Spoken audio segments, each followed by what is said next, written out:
हमार सुहाग जहाँ भी होके सही सलामत होके।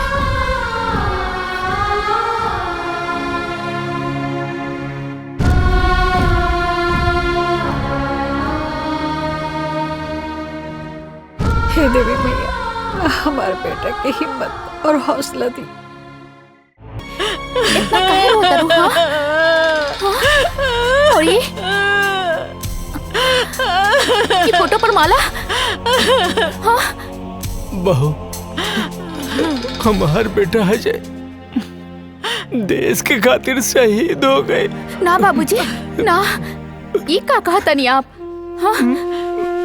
ऐसा नहीं क्या हो सकत? हाँ? माई, देखा तू रोआ मत। हाँ, अजय जिंदा हवन, तू काहे रोत बाड़ू? हाँ, अरे तोहर माथा फिर गेल बा का? हाँ, अपन जिंदा बेटा के शोक मनावा तारू? हाँ, कहा तानी कि जिंदा बाड़े? हाँ, देखा हमारा अजय के धड़कन सिर्फ हम महसूस कर सकता नहीं। हाँ, हमरा के इनका धड़कन महसूस हो रहा बा। नहीं मान सकत, अजय जिंदा हुआ। बहुत हिम्मत बता रहा मैं, लेकिन अब हमार दोस्त अजय जिंदा नहीं खन, शहीद हो गए बाड़े। शर्म नहीं आवत? हाँ, एगो फौजी होके एगो जिंदा फौजी के शहीद बोला तारा? शहीद हो गई? हाँ ना, वो शहीद नहीं हो सकत। कोनो दुश्मन के बम या गोली में इतना ताकत नहीं खे कि हमार सुहाग के हमरा से छीन ले।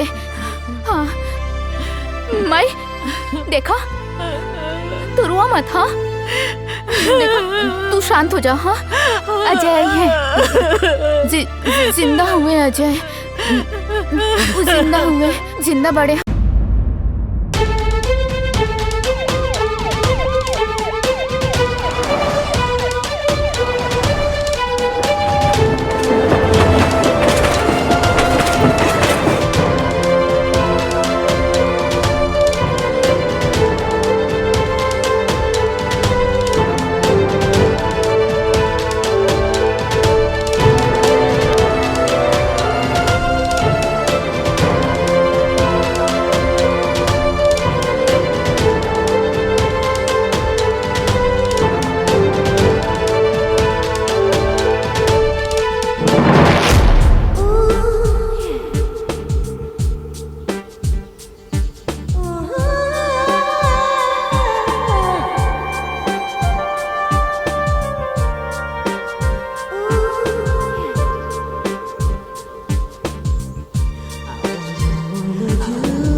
क्या कर रहा है?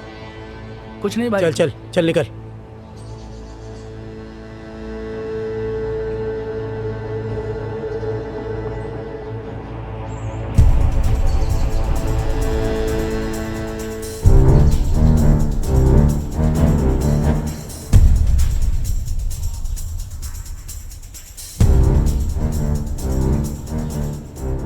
क्या हुआ भाईजान, मुझे यहाँ पे क्यों बुलाया? तू वहाँ क्या कर रहा था? अरे भाईजान मस्त छमिया थे, नज़ारे ले रहा था। तेरा दिमाग खराब हो गया क्या? गलती हो गई भाईजान, दोबारा ऐसा नहीं होगा। कौन थी वो लड़की? तू जानता है क्या उसे? तुझे पता है ना हम लोग यहाँ किस मकसद से आए हैं? अगर तूने कुछ गड़बड़ की ना तो हम लोग जिंदगी भर यही जेल में सड़ते रहेंगे, समझ गया ना? क्या तुझे पता है? क्या पता वो लड़की जासूस हो सकता है वो लड़की हमारे बारे में जानने के लिए तुमको पटा रही हो। आइंदा ऐसी चीजों से दूर रहो। मैं बार बार नहीं टोकने वाला, समझे? जी भाईजान। आइंदा ध्यान देना, सिर्फ वो लड़की नहीं, और भी लोग हो सकते हैं जिनकी नजर हमारे ऊपर ही हो। हमें यहाँ बच बचा के रहना है और अपने काम को अंजाम देना है। किसी को भी भनक भी नहीं लगनी चाहिए कि हम कौन हैं और यहाँ पर क्या कर रहे हैं। जी भाईजान, जी भाईजान, समझे क्या? जी भाईजान। जाओ तुरंत होटल के कमरे में, तुम बाहर मत निकलना।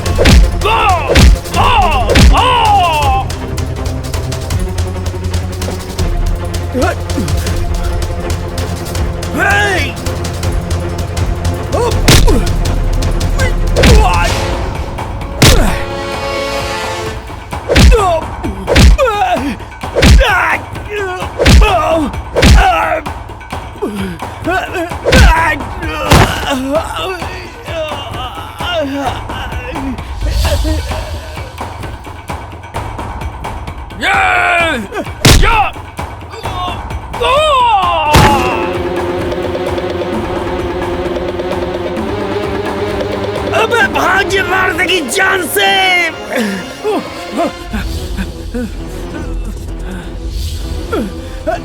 जल्दी भाग।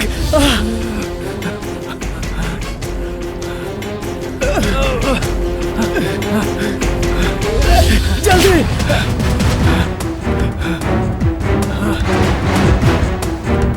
भाग, जल्दी भाग।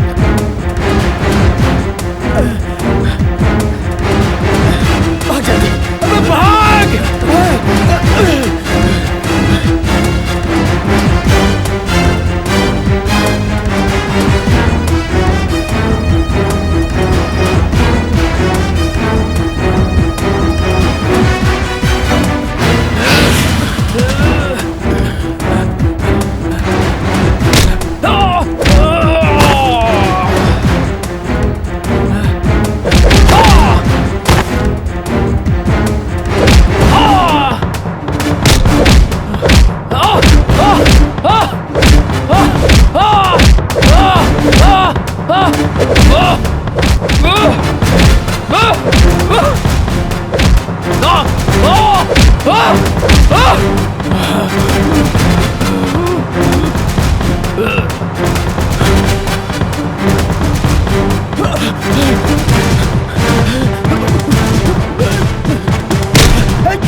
तू एजा?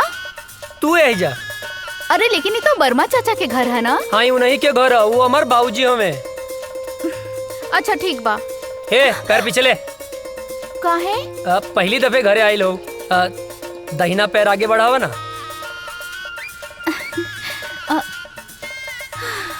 लेकिन अभी तक तो मिसेज अजय नहीं बनल। तब बन जाना, मना के कैले सा। हम तक कब से तैयार हैं। हमरा के इतना सस्ता में पटावल आसान नहीं खे। तो दहेज दे के ले आए, बाकी लाएम जरूर। यही घर में गांठ बांध ला। अरे अजय बेटा के बाबूजी ये आपसे ना मिले आयल बाड़ी। अरे तो तू एजा का खड़ा बाड़ा, अंदर आवा बेटा। अरे काजल बेटी, प्रणाम चाचा जी। खुश रहा। अरे भीतर आवा। ना ना ना, उ त बाबूजी आपके घरे बोलौले रहले ना, अच्छा? तो बस टाइम पे आ जाई उहे बतावे खातिर आइल रहनी। हाँ ठीक बा, आ जाए भब। चल तनी, प्रणाम। खुश रहा। अरे रुका बेटी। हाँ अरे बुड़बक्के बाड़े का? हाँ बाबूजी। का कहले? अरे ना बाबूजी। हाँ हाँ ठीक बा, जाओ काजल का घरे छोड़ के आवा, जाओ। चला, डरते तो हम अपने बाप से हैं। बाप ने परमिशन दे दिया तो क्या कहना। बैठा। चला। ये बच्चा मतीन कहाँ बैठल बाड़ू? जवान हो गई लू, जवान मतीन बैठा ना। ठीक से तो बैठल बानी। जवान हो गई लू, फीलिंग नहीं किया आवत का। ए तार ढेर ना होता का? लेके चले के बता, लेके चला ना तो हम जाता नहीं। ए देवता रिसिया मत यार, बैठा। हमार मतलब है कि ऐसे बैठा कि हमरो मजा आवे और गियर भी बदल जाए। ठीक बा, चला। Thank you.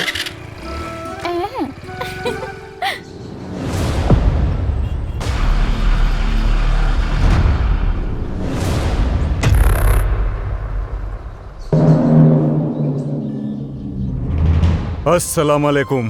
वालेकुम अस्सलाम। क्या खबर है?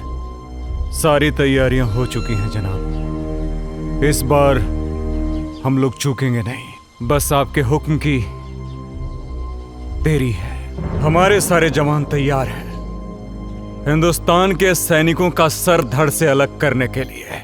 आमीन। जी जनाब। कोई गलती नहीं होनी चाहिए। जैसा आपका हुक्म, बस आपके हुक्म का इंतजार है हमें। ध्यान देना, इस बार मिशन में कोई खलल नहीं होनी चाहिए।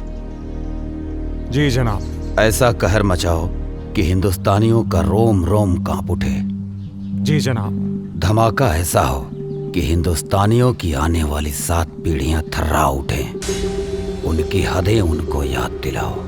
जी जनाब। और जाओ, मुनव्वर खान को भी ये इत्तला कर दो ताकि वो सारी तैयारियां शुरू कर सके। जाओ। जनाब, आपका हुक्म सर आंखों में।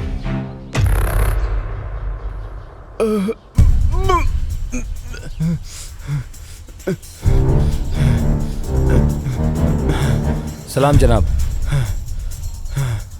इसको हमने इतना मारा लेकिन इसने फिर भी अपनी जुबान नहीं खोली। जनाब, हम तब से इसे बहुत बेरहमी से मार रहे हैं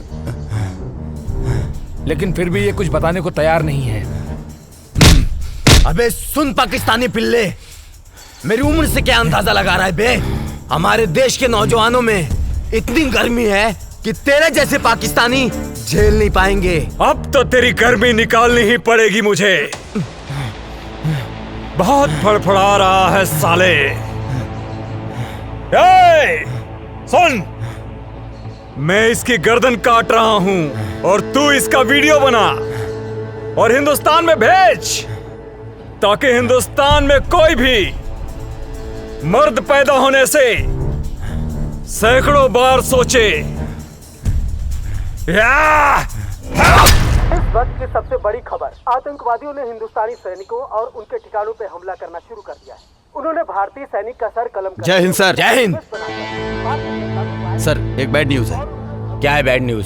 सर, अभी भी इंटेलिजेंस से खबर मिली है कि आतंकियों ने हमारे ठिकानों पर हमला करना शुरू कर दिया है। अच्छा, तुम लोग थोड़े होशियार रहो। वहाँ पे हम अपने और सैनिकों को लगा देते हैं। उन देशद्रोहियों को उनकी औकात दिखा देते हैं। It's order. ओके सर।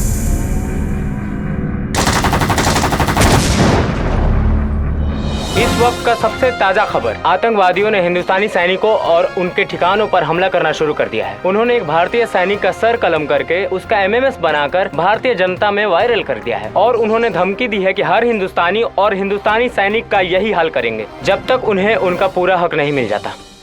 सेना प्रमुख ने आर्मी को पूरी तरह अलर्ट रहने का आदेश दिया है। इस हमले का जिम्मेदार आतंकी संगठन प्रमुख अजहर पठान माना जाता है।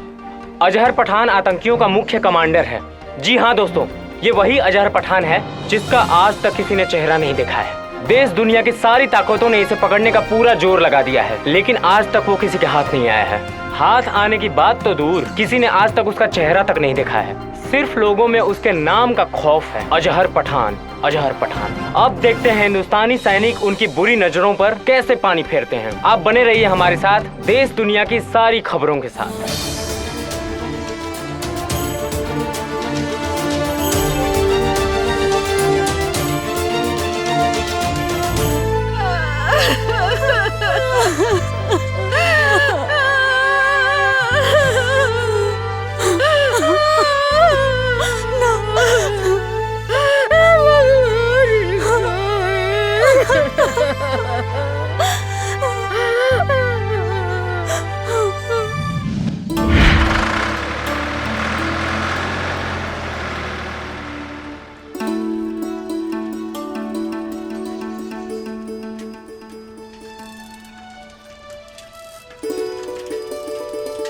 गुड मॉर्निंग भैया। Good morning. ये साइकिल किस लिए? आप आगे आगे दौड़ेंगे, हम पीछे पीछे फॉलो करेंगे। अच्छा, ये साइकिल दीजिए तो। पर साइकिल का है। अरे दीजिए। दीजिए।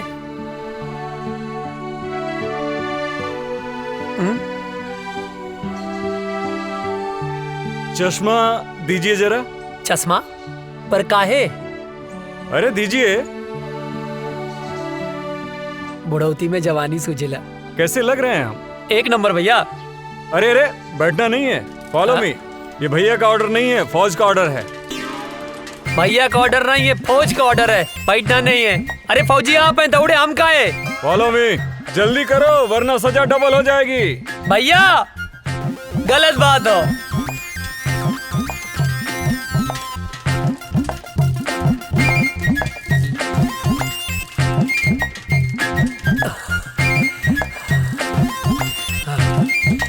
हम न दौड़ब ना जा, आगे हम थक गए नहीं। दौड़ो उठ के। तू ही जा, हम ना जा। अरे उठ जा, क्या पता कब देश को तेरे जैसे जवान की जरूरत पड़ जाए। हमके देश के काम ना आवे क्यों, तू ही काम आवा। अरे पगले, शरीर में फुर्ती रहेगी, ताकत रहेगी तो कभी भी किसी भी समय किसी को भी झाड़ सकता है। गांव में हमसे केहू ना भिड़ेला, जे भिड़ेला पटक के चाप देला। हाँ। अच्छा ठीक है, उठ जा भाई। आओ बैठो, बेवकूफ कहीं का। लो चश्मा अपना दी। चल बैठ। हमार भैया।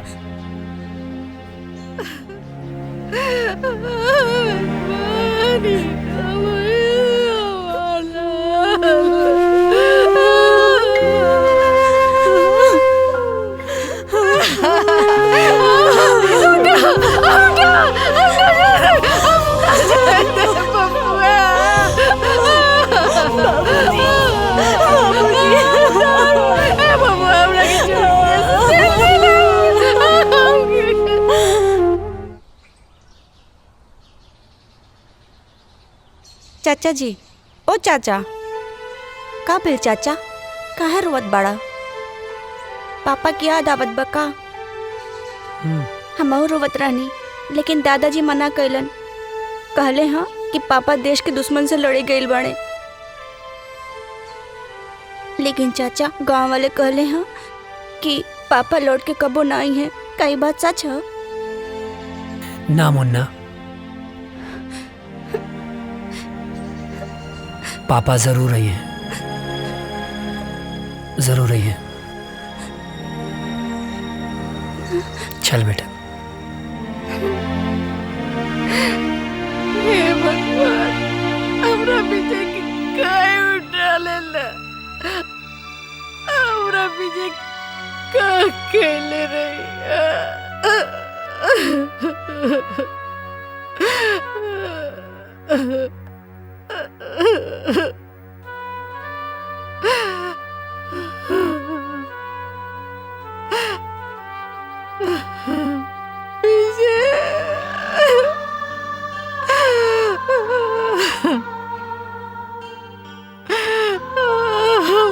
राम लखन की जड़ी टूट गई।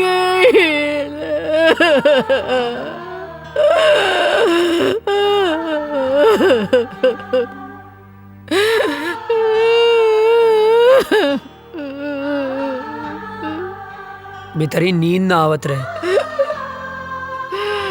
तारा गोद में सो जाए। ये सब का हो गया बबुआ, ये सब का हो गया।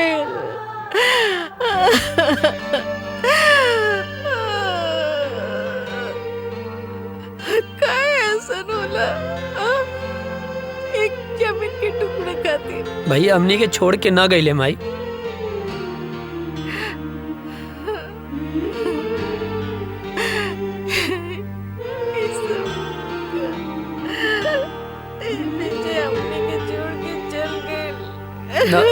ना माई, भैया हमनी के छोड़ के ना गईले, वो तो हमनी के दिल में बाड़े। हमरे तोहरे ये पूरा देश के जनता के दिल में बाड़े माई। शहीद के शहादत पर ना आंसू ना बहावल जाला, तू आंसू मत बहावा।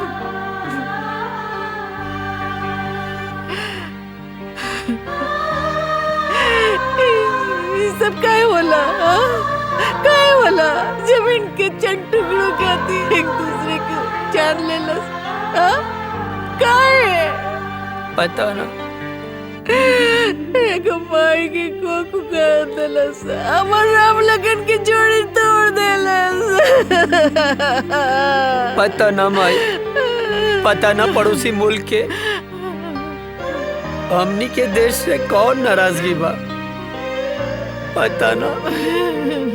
बबुआ हमरा के छोड़ के कहीं मत जाइए, हमरा के छोड़ के हम मर जाए बबुआ। ना जाए माई, हमरा के छोड़ के ना जाए, मत जाइए। कभी ना जाए, कभी ना जाए माई, कभी ना जाए।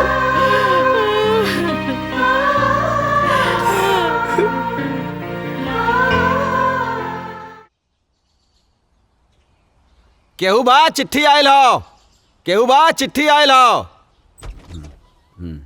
चिट्ठी आयल हो। हाँ आवतानी। हाय ली।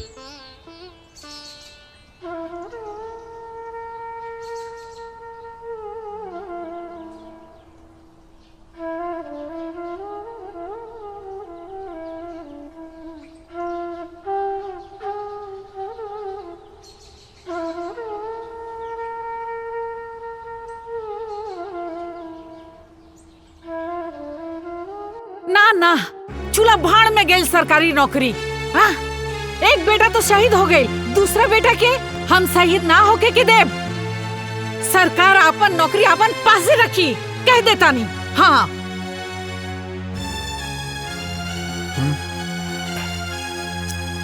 देखा बेटा, बात ऐसन बा कि विजय के शहीद होके के बाद भारत सरकार ओकरा जगह पे तोहके नौकरी देले बा।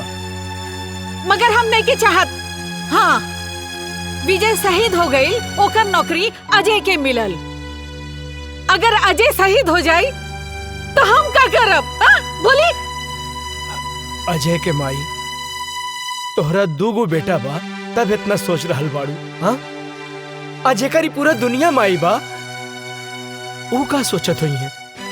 बोला कहीं तहरा के भगवान 10 गो बेटा देले रहता नू तो खुद हम भेज देती न अपने भारत माता के रक्षा करे खातिर। बुझाइल? बात करा ताड़ू। माई बैठा। अरे बैठ।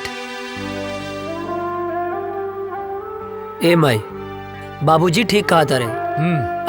हमार मतलब है तू ठीक बोला तारो। तू केकर माई हवे बोल? बोले के पड़ी केकर माई है? तब बताओ ना केकर माई हवे। तोर माई है। आई धरती माई केकर माई हवे? हमरे नु ह। बाबूजी गलत कहाँ बोले? तोहरे रक्षा के जिम्मेदारी केकर है बाबूजी? तोहर। धरती माई के रक्षा की जिम्मेदारी केकर है? अरे तोहरे नु बा। माई मरब जी अब सब विधना के हाथ में है और दुश्मन के लगे ऐसा कोनो गोली ना कि तेरा बेटा के सीना के पार कर जाओ। बिल्कुल हाँ बिल्कुल ठीक। सोच मत, मार के आए मर के ना आए का बाबूजी? हाँ बिल्कुल ठीक। अब भूख लागल है, खाना देना। दे दा। देता नहीं। चलना।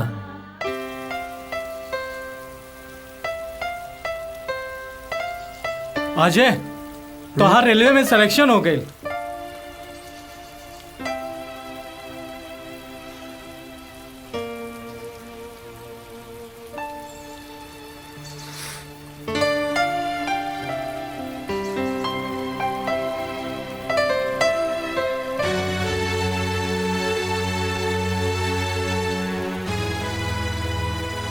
अब एकर कोनो मतलब ना, हम फौजी बनब। अरे ये तो बहुत अच्छा फैसला कैला। हाँ। लेकिन अजय, तू इतना उदास काहे हुआ?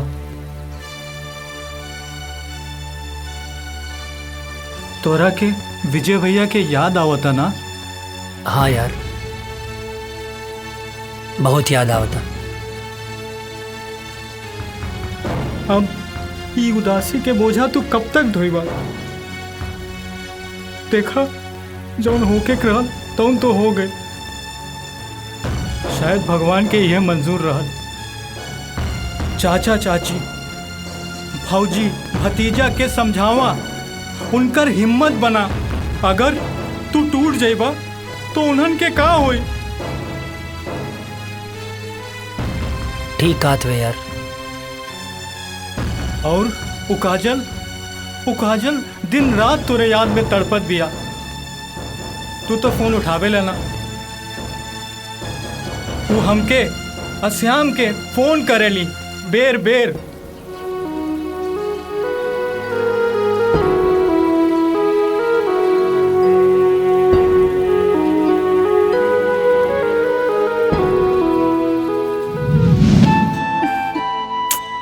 पता ना कहाँ रह गई ले। आवे दे बतावा तनी।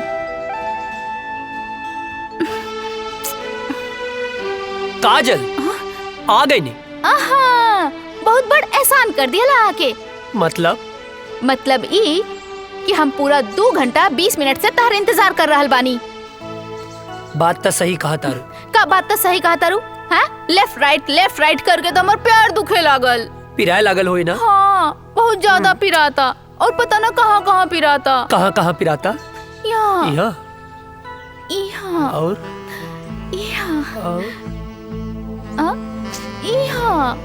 अरे यहाँ पिराता।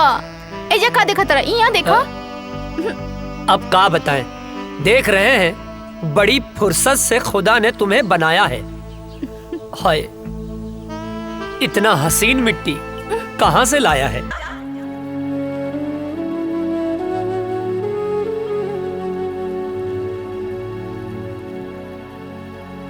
अजय, कहाँ खो गईला? कहीं ना। जाके एक बार काजल से भेंट कैला। ना करब। हम फौज में जाए खातिर माई बाबूजी के मना सकीले, पर काजल के ना मना पाई। कहीं काजल के प्यार हमार कमजोरी ना बन जाए।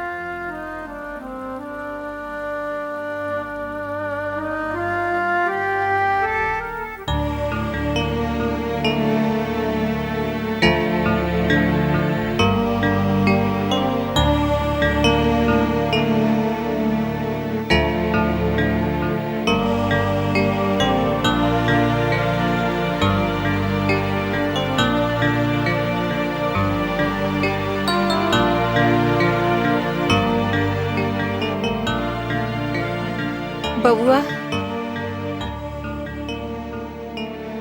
एक बार विचार कर ला। हम माई है ना? हाँ, हम अपन मन के ना समझा पाता नहीं। विजय के सदमा तो हम बर्दाश्त कर लेनी, लेकिन तो के कुछ हो जाए तो हम ना बर्दाश्त कर सकब। तो के तो खुश होके के चाहिए माई। हमके देश के सेवा करे के मौका मिलल बा। अब ऐसे ताक के ना हमके ब्लैकमेल मत करा। खुशी खुशी भेज ना यार।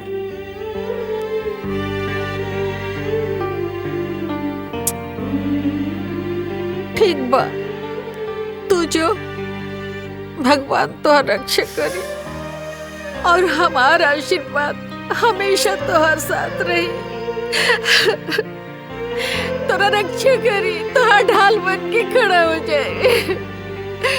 माई माई हमके कुछ ना हो। तो के कुछ हो जाए तो मर जाए। अरे हमके कुछ ना होई बाबा, यकीन करा। और जैसे तू माई बाड़ू वैसे धरती माई भी तो माई बाड़ी ना। हाँ अब एकदम कुछ ना होई माई, हमके कुछ ना होई। चला चला आवा हम बताई थे।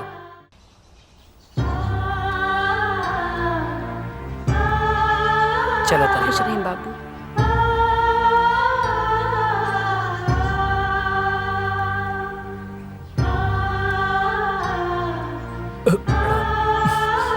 खुश रहा बेटवा और भारत माता के सेवा करा।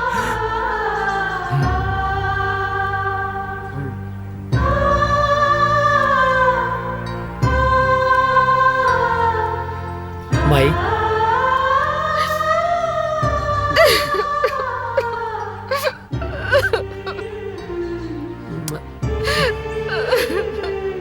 चलो तन चला जल्दी लेट होता। चला जल्दी आ जाए।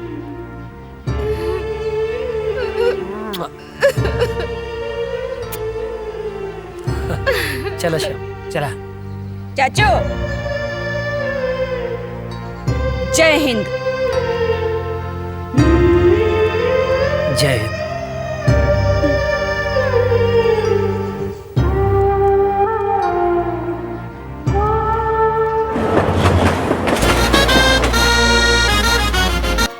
तुम्हारी ट्रेनिंग पूरी हो चुकी है। थैंक यू सर। और तुम्हारी पोस्टिंग भी वहीं की जा रही है जहां तुम्हारे भाई शहीद विजय वर्मा पोस्ट थे और आखिरी बार आतंकियों से लोहा लेते हुए शहीद हुए। अब तुम्हें देश की रक्षा के साथ साथ अपने भाई का भी बदला लेना है। Thank you sir, it's my pleasure sir.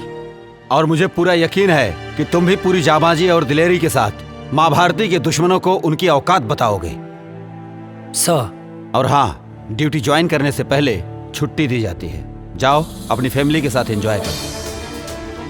Thank you sir, thank you so much सर। सर जय हिंद।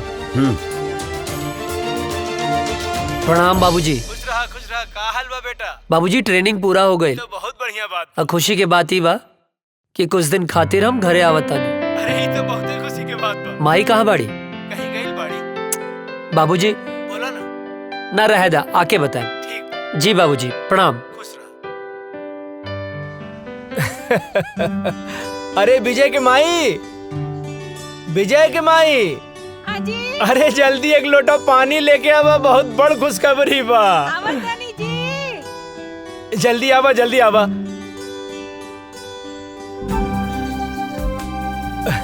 अरे लावा लावा। का खुशखबरी बाजी? अरे रुका भाई, तनी मीठ चाय पीले रहनी है। इला खुशखबरी ई बा, तू ना एहने देखा ना। बोली ना। हमारा अजय के ट्रेनिंग खत्म हो गई और काले वहाँ से आ रहल बा। भगवान, ये तो बहुत ही अच्छा खबर बाजी। बानू अब तू जा, अब बढ़िया बढ़िया हमरा बेटा खातिर आज से बनावे के तैयारी कर दा खाए खातिर। जा तनी हमऊ खाए। सुन लो, देखा कितना खुश हो गई।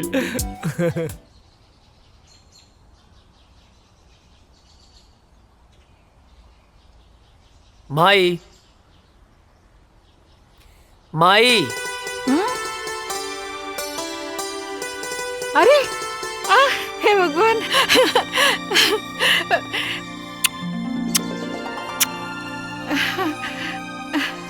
अरे अरे ये का एकदम एकदम सुखा कैसे गेल बड़ा? वहाँ कोनो प्रॉब्लम रहेगा? हाँ माई, बहुत बड़ प्रॉब्लम रहे। का जॉन पराठवा तू हमरा खातिर भेजत रहलू ना, वो हमार दुष्ट सूबेदार रस्तवे में खा लेत रहे। हट बदमाश। अरे हमार शेर बेटा आ गइल, वाह। अरे अजय के माई, खुश रहा खुश रहा। हाँ बेटा हमार शेर आ गइल। अजय के माई। हाँ जी। चीता के जाने लू? वो का होला? वो होला सबसे दूबर। हाँ? बाकी एक बात सुन ला, सबसे आगे उहे रहेला, जैसे कि हमार बेटा। चाचा हमारा खातिर कर ले लह। तोहरे लिए। श्याम, हाँ दे। इला। अरे भाई हम पाकिस्तानी ना, ही सब पाकिस्तानी लोग का का दाय करिए कर हा। पप्पी। अभी ना इधर। यार भी। हाय शाबाश। इले।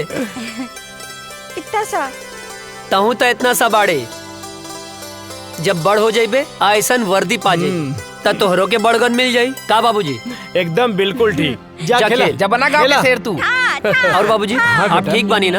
हाँ। अरे यार राजा दशरथ और कौशल्या माता और राम की मिलाप हो गई है, तब तो चल के कुछ काम काज कर लिहल जाओ भाई साहब। ई का बगत रहे छोटन?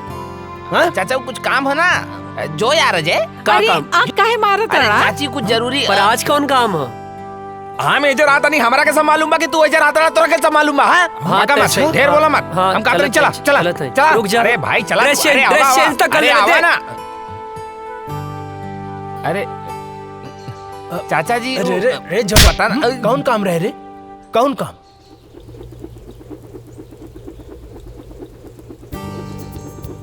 अरे ई ससुरवा सुतल बा, काम बन जाई। यस।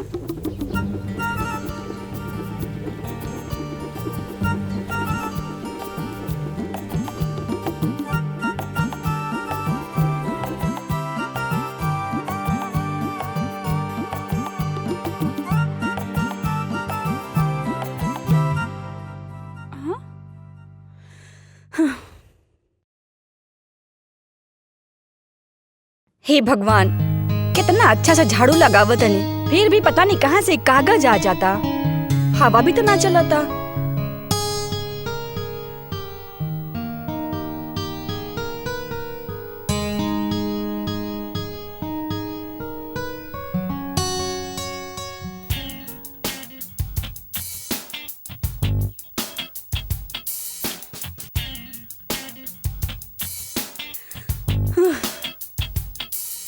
ई कहाँ से आ जाता? ई कुल तो साफ कर दिले रहनी अच्छे से।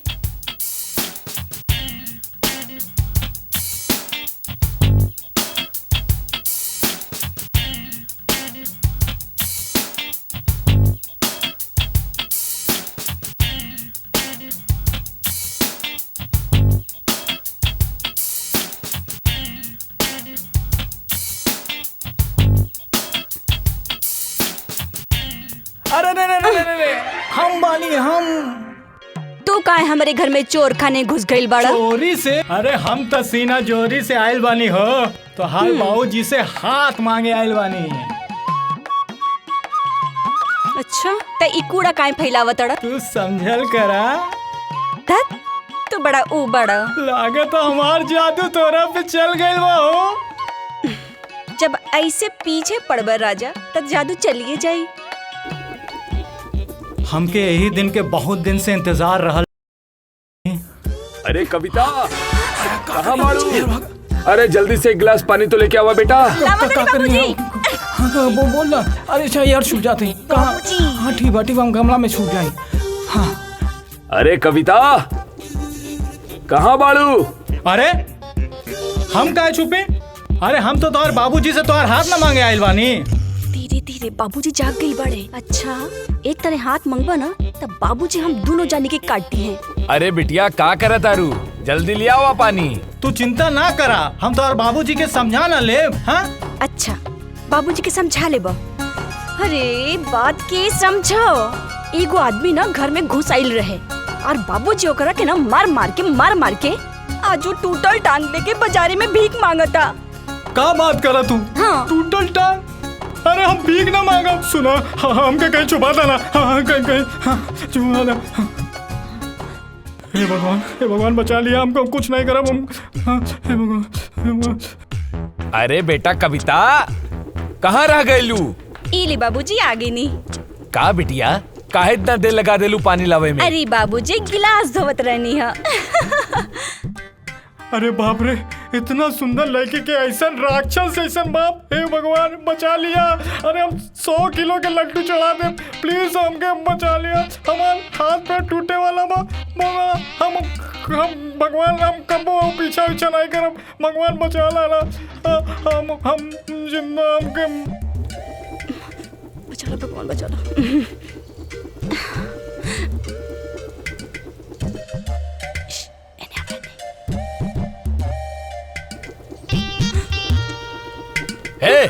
क्या हरे रुक, अरे कहाँ तानी रुक जो, अरे कहाँ भागा था, रुक, अरे कहाँ तानी रुक जो, अरे के बड़ा, अरे कहाँ जाबे भाग के, रुक जो, बाप रे पकड़ ले, रुक जो, कहाँ भाग? अरे तोर इतना हिम्मत, हाँ? मेरा घर में घुस गई ले, तोर इतना हिम्मत, हमके माफ कर दे। चल तोहरा क्या भैया हम तो से का कहत रही ना, हमके दांते कटलस। हे भगवान, कल्याण की रक्षा करी हो, आपका करी। रुका, कहाँ भाग के जाइबा तू? रुक जो, हम तोहरा के छोड़म ना, कहाँ भाग के जाइबे, रुक, बताओ तानी।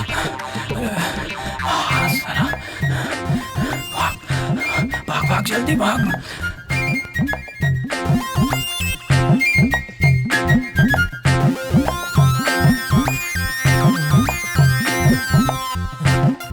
लगता भाग गए।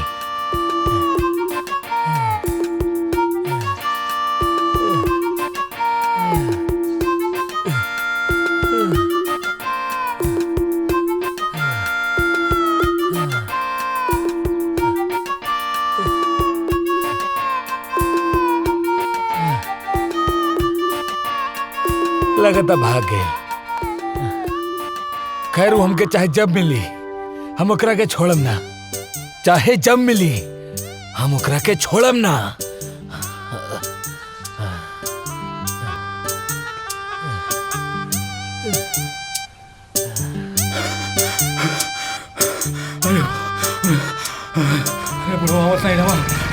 अरे रुक बे, कहाँ थे बे तुम? तुम्हारे चक्कर में हम सारा गांव घूम लिए बे। अरे राम कहानी बाद में बताए, पहले घर चलो। पहले बताओ कहाँ थे बे, नहीं तो चढ़ा देंगे। अरे यार चला ना यार। चवन्नी मुस्की। अरे यार चल ना यार। इन्हें से काहे निकले बे? तो यार चल बे यार यहाँ से, चल। आया बताओ, बच गई ली, जय हो भगवान। आज छोड़ दिए बे, आगे नहीं छोड़ेंगे। पसीना छुड़ा। ओ गोरे गलिया वाली से, तिरछी अखियां वाली से, नैना चार हो गइल, का बताई तो से यरवा रे। मार खाने से बच गए बेटा आज तुम, वरना लात जूता मुंह का हाथ सब पड़ जाता। गोरी गलिया वाली से, तिरछी अखियां वाली से, नैना चार हो गइल, का बताई है। का भाई? पर भइल का रह रे? का करत रहली हम? अरे वो सब हम बाद में बताई। सरऊ मुहूर्त देख के बताइबा। हाँ। अरे बट ये सब तोहार बतिया अच्छा नहीं लगेला। पनिया से बचाएंगे बस। का बताई तो से यरवारे, हमरा प्यार हो गए। तो बताओ ना, मारत काहे बाड़े? चुप कर, खाना खाइबे? हाँ। ए माई, दू जगह खाना लेके आओ, हमरे साथे बुक्कड़ भी आइल बा। हाँ। फेमस हो गई ले बे। अच्छा। हाँ, हाथ धो ले।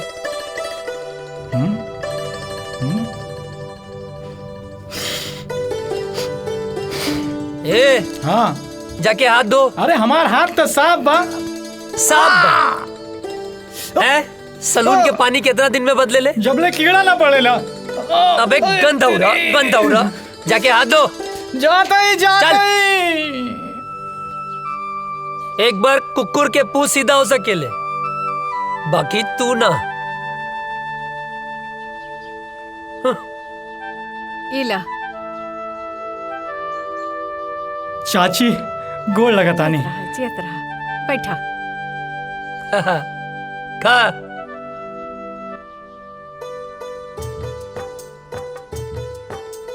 ए चाची, हम तो ठीक बानी, बाकी हमार बड़की भौजी कहाँ बानी? माई के गेल बाड़ी।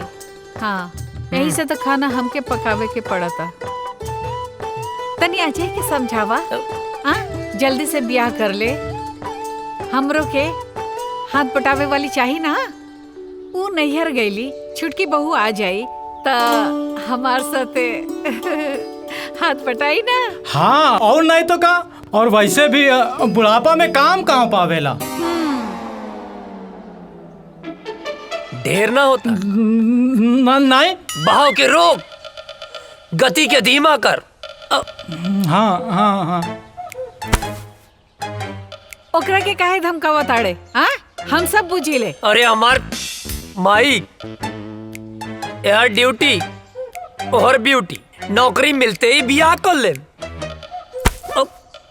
नौकरी मिलते ब्याह कर ले। हर चीज के एगो टाइम होला। अरे तो हम कवन बुढ़ाता नहीं। हाँ, कहाँ बुढ़ा था मैं? ऐ, चुप कर। माँ, आज ये तोर बाबूजी से हम बात करत नहीं, तोर ब्याह खत्म। माई, चुप। खाना खो, हम पानी लेके आवता नहीं। सब तोरे वजह से भइल बा। अरे बढ़िया तो बा। अरे फौजी बनने से पहले फौजी मिल जाए। अरे सराउ, जिंदगी गर्द मत करा। अरे तब प्यार से बोलना। बहाव के रोक, गति के धीमा कर।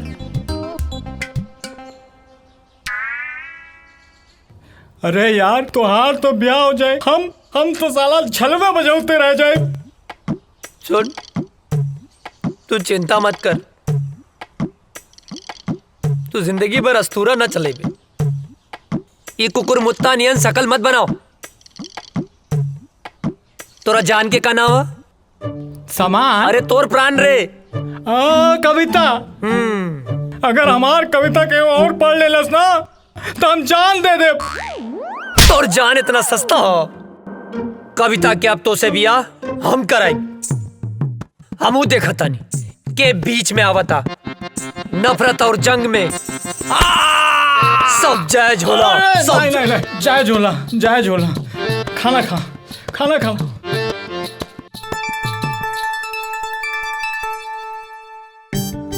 तू चिंता मत करिए। हाँ, नहीं करम, हम एकदम चिंता नहीं करम। माई, अरे पानी देना यार। सुना बिटिया, हाँ बाबूजी। हम जाता नहीं कुछ काम से। हाँ, थोड़ा ध्यान रखिए। हाँ ठीक बा बाबूजी।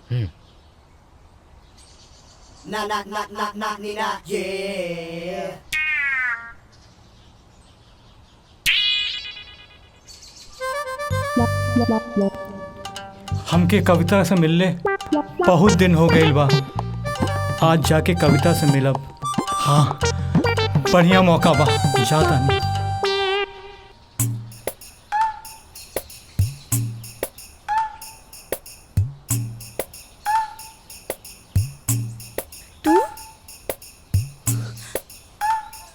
इतना दिन बाद?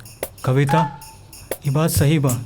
हम तोहार बाबूजी से डराइला, लेकिन यहो बात सच बा कि हम तोहरे बिना जी ना सकेंगे। आज हम एगो फैसला कर ले बानी कि हम जियब चाहे मरब, लेकिन ब्याह तोहरे संगे करब। कल्याण, तू हमरा से इतना प्यार करेला? हाँ, अपने जान से भी ज्यादा।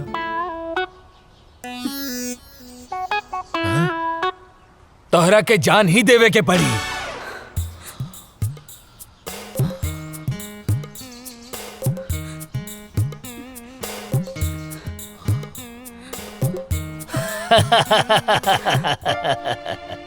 प्यार भी करेला और डर भी लगेला।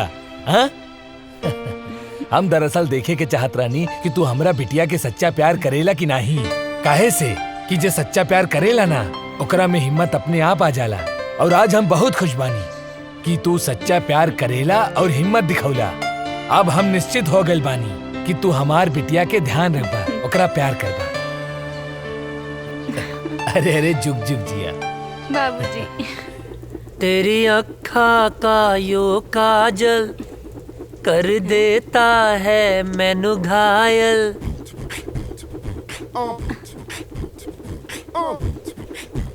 कहा रे हेने आओ।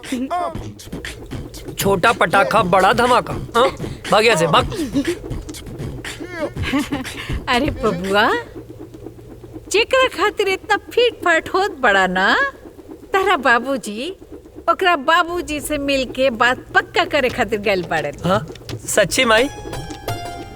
हम जाना तानी तोहार जान कहाँ अटकल बा। अरे अजय के माई, अजय के रिश्ता पक्का हो गई। हाँ, अब सुना तू एक बात कान खोल के सुन ला। दिग्विजय सिंह फौजी के बेटा के बियाह हट तनी घर के बढ़िया से एकदम जगमगा दिया। हाँ, ताकि लोग आए देखे देखते रह जाए। ठीक ना? हाँ ना बेटा? हाँ बाबू। हाँ, ठीक बा। Thank you Mai. Thank you बाबूजी। तेरी अखा का यो काजल कर देता है मैनू पागल। नर नर नर नर नर।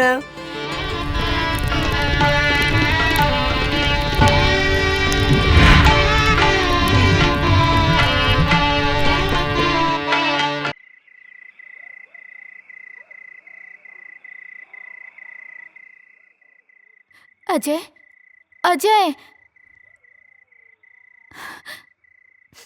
ए काजल, का भइल? काहे रोत तारू? तारा के लेवे खातिर कुछ जवान लोग आइल बड़े। वो काहे बदे? वो लोग कहते रे कि ऊपर से ऑर्डर बा, तारा के जाए के पड़ी। ए पगली, एहर देखा। अरे तय में इतना रोवे के कौन बात बा? ऑर्डरे नु आइल ह। हम फौजी हैं। जब जब ऑर्डर आई हमके देश के रक्षा खातिर जाए के पड़ी। आई तो हमार फर्ज है। तो हम का हैं? का हमरा खातिर तार कोनो फर्ज नहीं खे? देखा काजल, देश से अपन तुलना मत करा। एक जवान के लिए पहला फर्ज होकर यह रहेला कि वो पहले अपने देश की रक्षा करे। तू हमार प्राण हो। तुहार हर सांस हमरे सांस में बसेला। एहर देखा, हमार ताकत बना, कमजोरी मत बना। बनबू ना? हंसा। जाके हमार वर्दी ले आवा।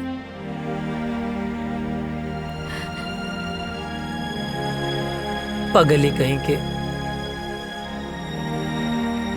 हाँ मिश्रा। सॉरी अजय, हेडक्वार्टर से इमरजेंसी मैसेज आइल बा, आज ही निकले के बा। ठीक है। का ठीक बा? हाँ, का ठीक बा? आज ही तोर ब्याह भइल और आज ही ले जाए खातिर आ गेले, हम ना जाए देब। माई बात के समझल कर, इमरजेंसी मैसेज है।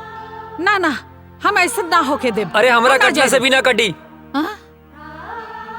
बाबूजी समझावा माई के, आज हिंदुस्तान की तरह बेटा के जरूरत बा। समझाई ना बाबूजी? का समझाई? अजय के माई, जेकर बेटा फौज में होला ओकर माई बाप के करेजा पे पत्थर रखे के पड़ेला। हंस के विदा करा बेटा के, हंस के घर वापस आई। समझल कर माई, हम फौजी हैं। हर बात पे रोल धोल ठीक ना होला। चला विशाल। अजय,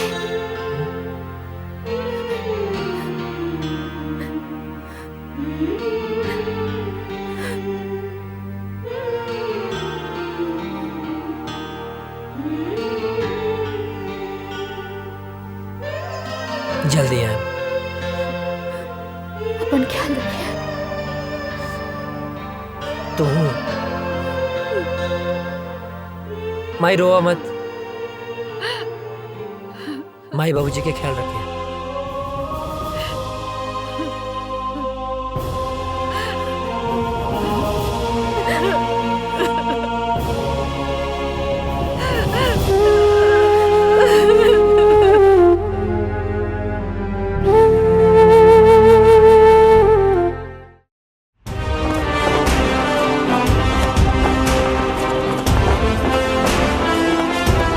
गांव का सफर कैसा रहा अजय? बहुत अच्छा सर। माँ और बाबूजी सब ठीक हैं? एकदम बढ़िया सर। चलो ठीक है, साइन करो और आज से ड्यूटी ज्वाइन सर।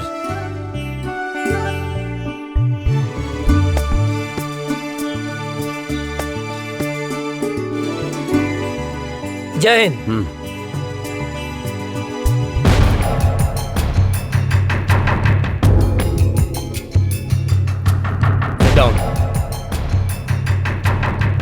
सर, अचानक इमरजेंसी मीटिंग बुलाने का मकसद? अभी अभी गुप्त सूत्रों से पता चला है कि ये पाकिस्तानी आतंकवादी हमारे देश के खिलाफ साजिश कर रहे हैं। सर, वो घुस चुके हैं तो पकड़े भी जाएंगे सर। और वो एक बड़े प्लान के साथ गुजरात, राजस्थान और कश्मीर के भीड़ भाड़ वाले इलाके में बमबारी करने वाले हैं। बहुत जल्द वो लोग उस प्लान को अंजाम देने वाले हैं। वो किसी भी हद तक जा सकते हैं। जी सर। और आश्चर्य की बात यह है कि हमारे देश के ही कुछ लोग उनकी हेल्प कर रहे हैं। हमें चौकन्ना रहना होगा। वो हमारे देश के किसी भी कोने में हमला कर सकते हैं, तो हमें उन्हें किसी भी प्रकार से रोकना होगा। अजय सर, तुम पूरी तरह से अभी अलर्ट हो जाओ। सर। राम सिंह, तुम ऐसा करो, सीमा से सटे जंगल के इलाके में बटालियन के लिए सारी व्यवस्था उपलब्ध कराओ। जय हिंद सर।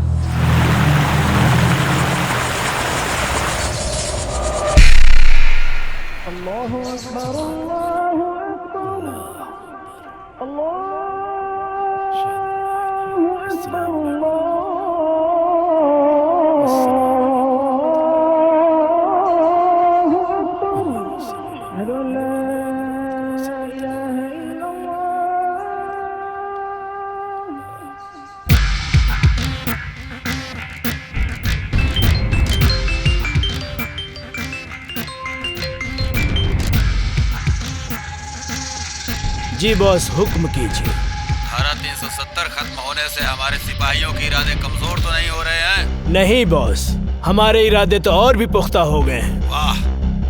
कश्मीर हमारा था, हमारा है, हमारा ही रहेगा। इंशाअल्लाह। इंशाअल्लाह। आगाज तो उन्होंने किया था, खत्म हम करेंगे। बहुत खूब, आमीन।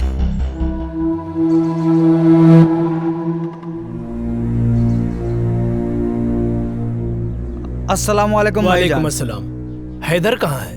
आ रहा है। सलाम वालेकुम भाईजान। वालेकुम अस्सलाम। हैदर। हाँ भाईजान। क्या हाल समाचार है? आर्मी में एक नया नौजवान ऑफिसर आया है, अजय वर्मा। ये वही विजय वर्मा का छोटा भाई है। विजय वर्मा भी आया था हमारे मंसूबे पर पानी फेरने के लिए। उसको तो हमने जहन्नुम में पहुंचा दिया। लग रहा है इसको भी इसके भाई के पास पहुंचाना पड़ेगा। अरे हम लोगों का तो बस एक ही मिशन है, कश्मीर की आजादी और पूरे हिंदुस्तान की बर्बादी। और इन हिंदुस्तानियों को हमारी ताकत का एहसास होना चाहिए। कश्मीर पाकिस्तान का पाक हिस्सा था जो हमसे धोखे से छीन लिया। हमारे शरीर में खून नहीं, बारूद है, बारूद। जो हमसे टकराएगा उसके चिथड़े चिथड़े उड़ जाएंगे। हमारे जीने का मकसद है कश्मीर की आजादी। नारे तकबीर, अल्लाहू अकबर, नारे तकबीर, अल्लाहू अकबर, नारे तकबीर, अल्लाहू अकबर।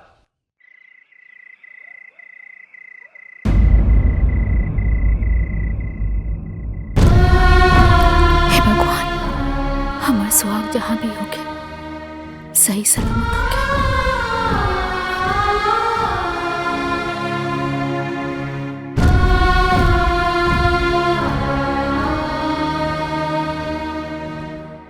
हे देवी मैया, हमारे बेटा की हिम्मत और हौसला दी। दुश्मनों के इरादे और मजबूत होते जा रहे हैं और अभी पता चला है पाकिस्तान के कुछ आतंकवादी हमारे देश में घुसने की कोशिश कर रहे हैं। हमारी सुरक्षा एजेंसियों द्वारा पता चला है कि कल परसों तक वो हमारी सीमा के अंदर होंगे। उनकी प्लानिंग हमारे यहां बम ब्लास्ट करने की है। 5 जन, जो लोग हमारी सीमा में जंगल के रास्ते घुसने वाले हैं, वो हमारे देश के किसी भी कोने में बम ब्लास्ट कर सकते हैं। उनके इरादे और उनकी हिम्मत तो देखो। अभी भी इतना कुछ होने के बावजूद पाकिस्तानी आतंकवादी यहां आके हमारे देश में आतंक मचाना चाहते हैं, और वो भी एक बड़े प्लान के साथ। हमें इनके सहारे उस इंसान तक पहुंचना है जो इस खेल का मास्टरमाइंड है। उसे जिंदा पकड़ना होगा ताकि वो किसके कहने पे, किसके इशारे पे ये सब कर रहे हैं। इसलिए इस मौके को हमें हाथ से नहीं निकलने देना है। अगर हम लोग इस बार कामयाब हो गए तो जीत हमारी पक्की है। सर, आर यू रेडी? सर। गाइस, मिली जानकारी के अनुसार दुश्मन अपना मूड बना चुका है, कभी भी हमला कर सकता है। वो अलर्ट रहना जरूरी है। दीपक? यस सर, हम लोग भी पूरे तैयार हैं सर। सारी तैयारी हो चुकी है। दुश्मन बाल भी बाका नहीं कर सकता सर। गुड। गांव की मिट्टी के खुशबू के छोड़ के अलबनी, यहाँ दुश्मन के धूल चटावे। रिलैक्स, आओ बैठ। तेरे गांव के बाद से गांव की याद आ गई।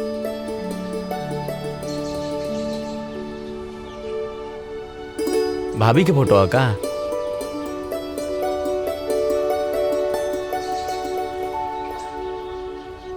हमरे सुकून के फोटो। सर सर सर, कहाँ खो गई नी? अपना सुकून के लगे, अपना गांव में। रिक्वेस्ट बा सर एगो।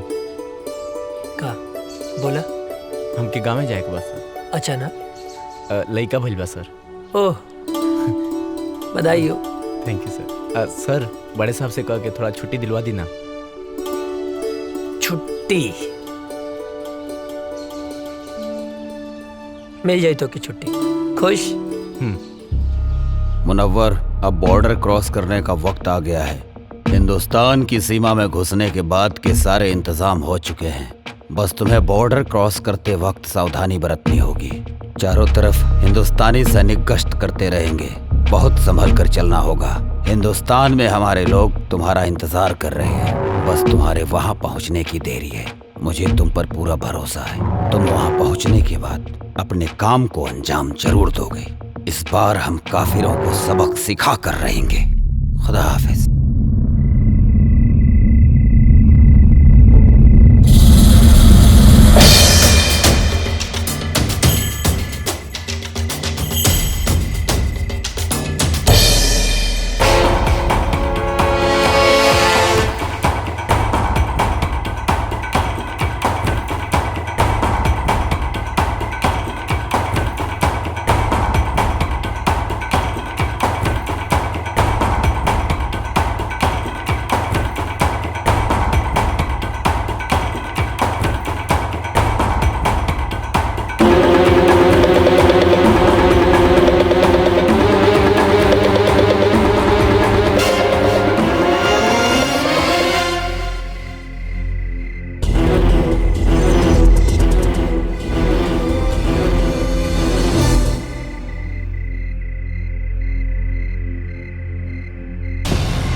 चलो आओ, आ जाओ। यहाँ से 5 किलोमीटर दूर हमारे लिए गाड़ी खड़ी है। यहाँ से वहां तक जाना है और कुछ दिन हिंदुस्तान में रुकना है।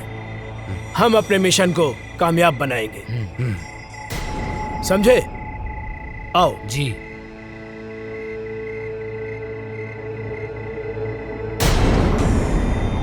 इस तरफ से आ जाओ।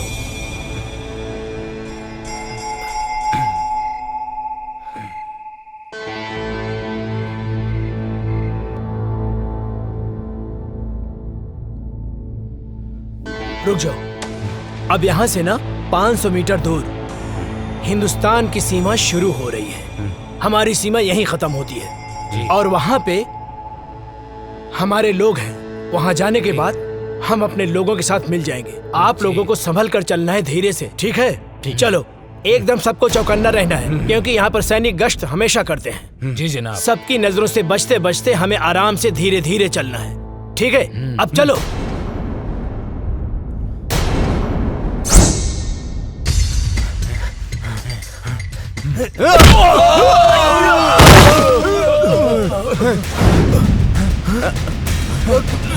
कहाँ गया? किधर गया? किधर गया? कौन है? कहाँ गया? किधर गया? चलो। जी जनाब।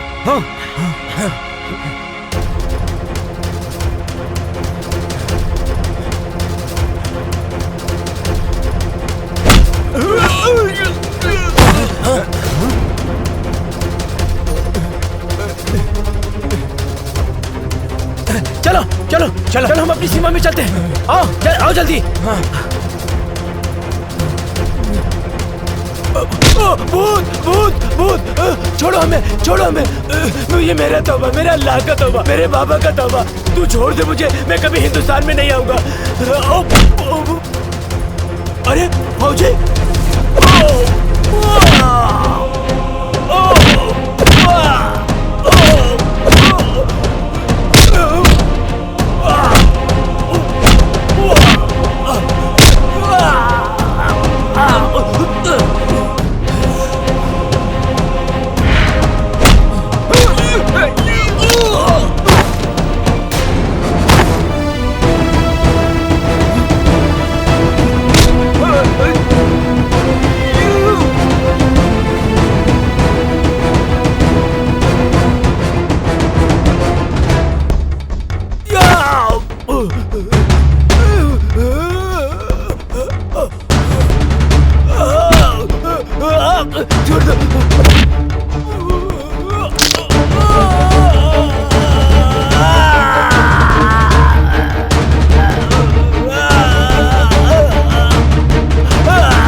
हिंदुस्तान जिंदाबाद बोल। जिंदाबाद।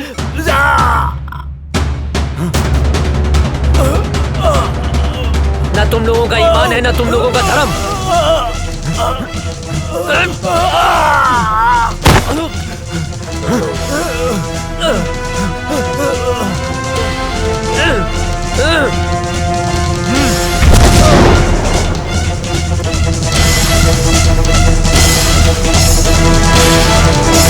अभी अभी खबर सामने आई है कि आतंकवादियों और हिंदुस्तानी सैनिकों का आमना सामना हुआ है, जिसकी वजह से कुख्यात आतंकवादी मुनव्वर खान हिंदुस्तान की गिरफ्त में आ चुका है। जी दोस्तों, हिंदुस्तानी सैनिक पहले से अलर्ट थी और जैसे ही कुख्यात आतंकवादी मुनव्वर खान हिंदुस्तान के सीमा में प्रवेश किया, वैसे ही बहादुर सैनिक अजय वर्मा ने अपनी जान की बाजी लगाकर उनका मुकाबला किया, जिस वजह से खूंखार आतंकवादी मुनव्वर खान पकड़ा गया। दुख की बात यह है कि उस मुठभेड़ के बाद से ही अजय वर्मा का पता नहीं चल पा रहा है। खूंखार आतंकवादी मुनव्वर खान से पूछताछ जारी है और अभी भी लापता अजय वर्मा को ढूंढने का प्रयास किया जा रहा है।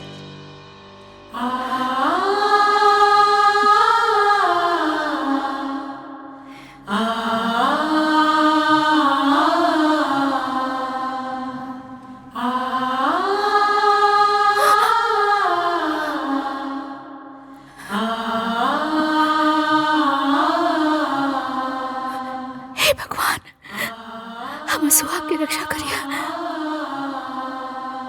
एक दिल दहला देने वाली खबर सामने आई है, अजय वर्मा शहीद हो चुके हैं। जी हाँ, सेना प्रमुख के द्वारा बयान जारी किया गया है कि मुनव्वर खान के साथ मुठभेड़ में ब्लास्ट हुआ था, जिसके बाद से ही अजय वर्मा का कोई पता नहीं चल पा रहा है। ब्लास्ट की जगह से कुछ सामान बरामद हुए हैं, जो सामान अजय वर्मा का बताया जा रहा है। इसी से अनुमान लगाया जा रहा है कि अजय वर्मा शहीद हो चुके हैं। इससे पहले आतंकवादियों के द्वारा मुठभेड़ में अजय वर्मा के बड़े भाई भी शहीद हो चुके थे। अजय वर्मा को ढूंढने की बहुत कोशिश की गई, लेकिन कुछ पता नहीं चल पा रहा है। ब्लास्ट वाली जगह से अजय वर्मा के कुछ सामान मिले हैं, जिससे ये अनुमान लगाया जा रहा है कि अजय वर्मा शहीद हो चुके हैं। आप लोगों को एक जानकारी और दे दूं, कुछ ही दिन पहले आतंकवादियों के द्वारा हुए हमले में अजय वर्मा के बड़े भाई शहीद हो चुके थे। अब अजय वर्मा की इस खबर से पूरा देश शोक में डूबा हुआ है। सोचिए, अजय वर्मा के माँ बाप के दिल पे क्या बीत रहा होगा, जिनके दोनों जवान बेटे देश की रक्षा करते करते शहीद हो चुके हैं। अभी कुछ ही दिन पहले अजय वर्मा की शादी हुई थी। उनकी नई नवेली दुल्हन, जिसके हाथ से मेहंदी के रंग भी नहीं छूटे थे, बेचारी विधवा हो गई। जरा सोचिए, उस शहीद के विधवा के दिल पर क्या बीत रहा होगा। शोक प्रकट करते हुए सेना प्रमुख ने वीर शहीद अजय वर्मा को श्रद्धांजलि दी और उन्होंने बताया कि अजय वर्मा के इस शहादत को पूरा देश नमन करता है। और सेना प्रमुख ने यह भी बताया है कि मुनव्वर खान के पकड़े जाने पर आतंकवादियों के सारे मंसूबों पर पानी फिर गया है।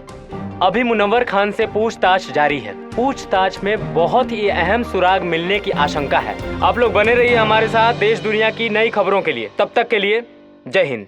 आतंकवादियों ने भारत पर फिर हमला किया, जो काफी तादाद में थे। आतंकवादियों ने फिर से हमला किया, कई जवान शहीद हो गए, लेकिन आर्मियों ने आतंकी सरदार मनोहर खान को अपने गिरफ्त में ले लिया है। लेकिन दुख की खबर ये है कि अभी तक अजय वर्मा की कोई खबर नहीं मिली। बम के धमाके को देखते हुए ये अंदाजा लगाया जा रहा है कि देश के लिए लड़ते लड़ते वो शहीद हो गए। दिग्विजय भैया के बड़ लड़का पहले ही शहीद हो गए रहल।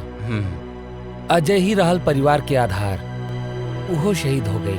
अब उनके परिवार पे का बीती। दिग्विजय भैया के दिल पे पहाड़ टूट गई। मिल गई शांति, मिल गई शांति ना।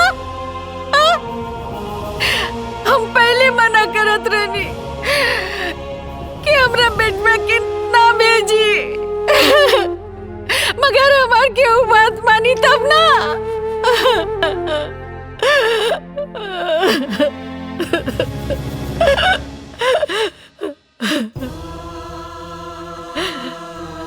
भाई, हमारे बेटा के लाश खेता दिखा दो।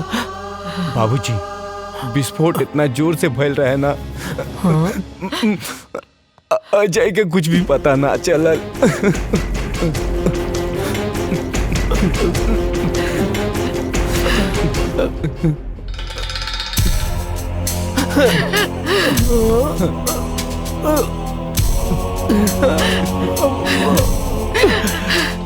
मिल गई शांति, मिल गई ना।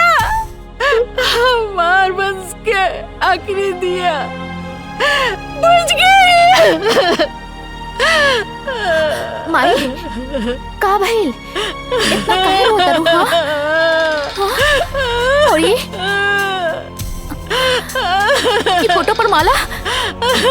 हाँ? बहू, हमार बेटा अजय देश के खातिर शहीद हो गए। ना बाबूजी, ना। ये का कहा तनी आप? हाँ? ऐसा नहीं क्यों हो सकत? हाँ? माई, देखा, तू रोआ मत। हाँ, अजय जिंदा हवन। तू काहे रोत बाड़ू? हाँ? अरे, तोहर माथा फिर गइल बा का? हाँ? अपन जिंदा बेटा के शोक मनावा तारू? हाँ? कहा तानी कि जिंदा बाड़े? हाँ? देखा, हमारा अजय के धड़कन सिर्फ हम महसूस कर सकता नहीं। हाँ? हमरा के इनका धड़कन महसूस हो रहा बा। नहीं मान सकत, अजय जिंदा हुआ। बहुत हिम्मत बता रहा मैं, लेकिन अब हमार दोस्त अजय जिंदा नहीं खा, शहीद हो गए बाड़े। शर्म नहीं आवत? हाँ? एगो फौजी होके एगो जिंदा फौजी के शहीद बोला तारा? शहीद हो गई? हाँ? ना, वो शहीद नहीं हो सकत। कोनो दुश्मन के बम या गोली में इतना ताकत नहीं खे कि हमार सुहाग के हमरा से छीन ले। हाँ? माई, देखा, तू रोआ मत। हाँ? देखा, तू शांत हो जा। हाँ अजय है, जिंदा हुए अजय, वो जिंदा हुए, जिंदा बड़े। हाँ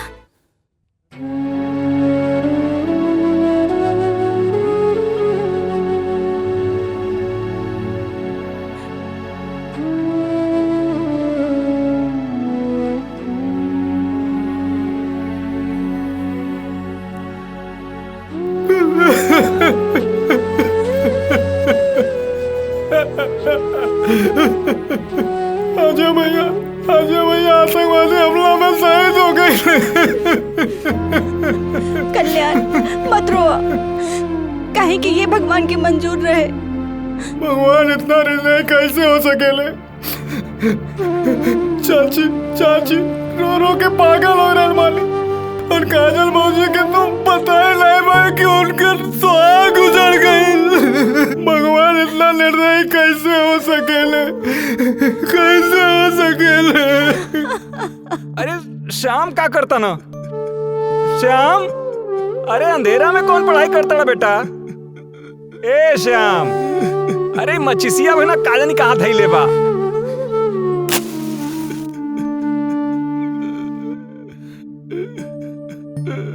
अरे इधर रोता श्याम, का भइल बेटा?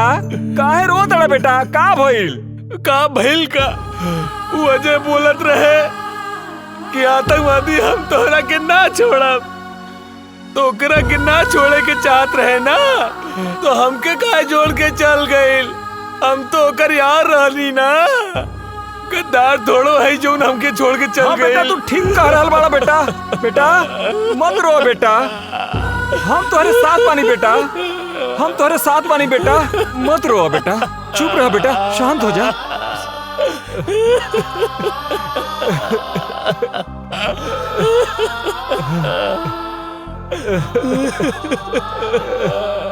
चुप हो जा बेटा, चुप हो जा बेटा, बेटा चुप हो जा बेटा, चुप रहा बेटा, चुप हो जा बेटा।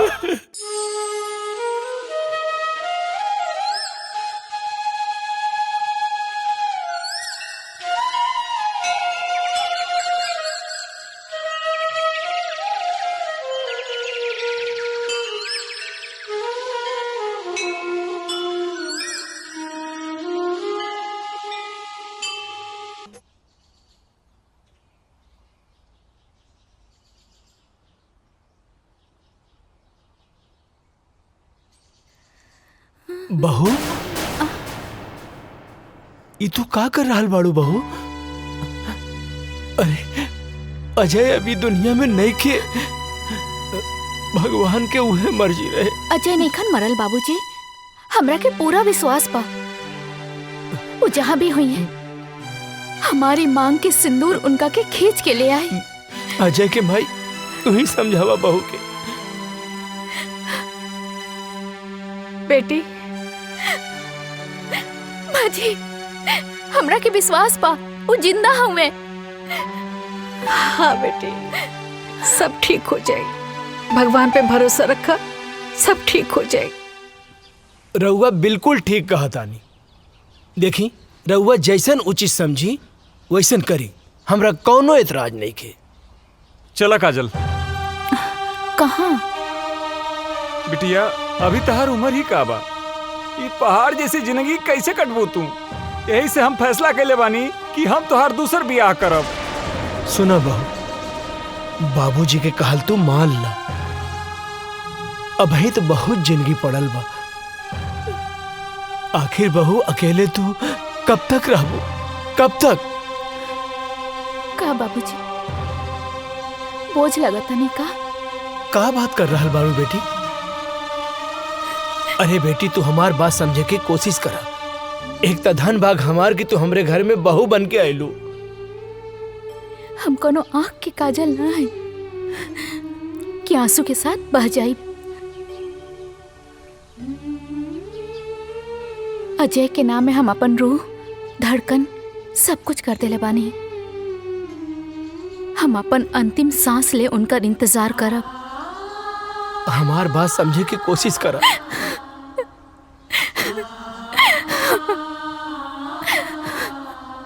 मुनव्वर खान, सच सच बता, बता कौन है तेरा बॉस और कहां कहां तुम लोग की प्लानिंग है ब्लास्ट करने की। तू ऐसे नहीं बताएगा। लगता है तुम्हें हिंदुस्तानी आर्मी का पावर दिखाना पड़ेगा। मुनव्वर खान, तू हिंदुस्तानी फौज के कब्जे में है। आज हिंदुस्तानी फौज तेरे साथ क्या सलूक करेगी तू सोच भी नहीं सकता है। बता सच सच, बोल तेरा बॉस कौन है? बोल बोल बोल।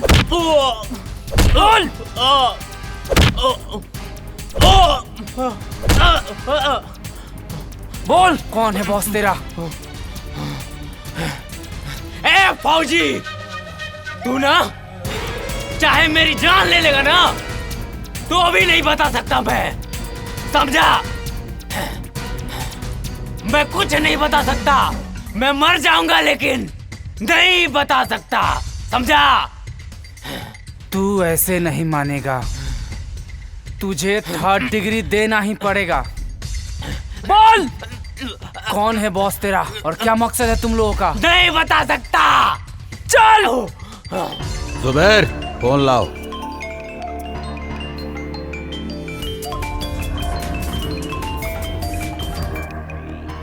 अजहर। जी जनाब। उन्होंने मुनव्वर खान को गिरफ्तार करके हमारे लोगों में और उबाल भर दिया है। जी जनाब। अब हम उन्हें उनकी औकात दिखा कर रहेंगे। उन्हें एक पल भी नहीं बख्श सकते हम। अब हमें खौलते हुए खून से नहीं, ठंडे दिमाग से काम लेना होगा।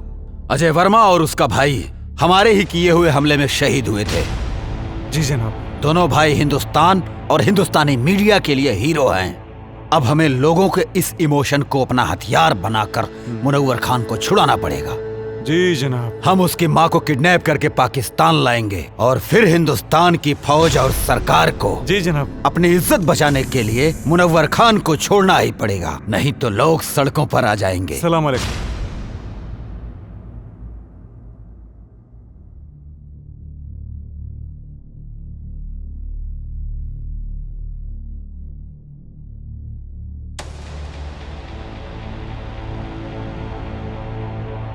हे देवी मैया, हमार कलेजा के टुकड़े के काहे छीन ले लो।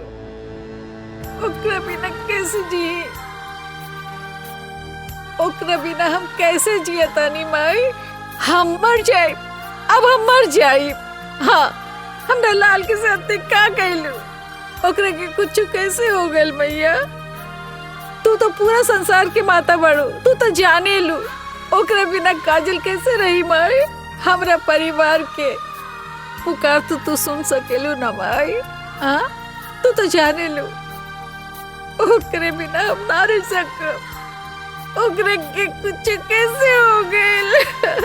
हम मर जाए, हम मर जाए, हम ओकरे बिना ना रह सकब। हमार बच्चे के लौटा दी माई। तू तो माई बड़ू, हमो माई है।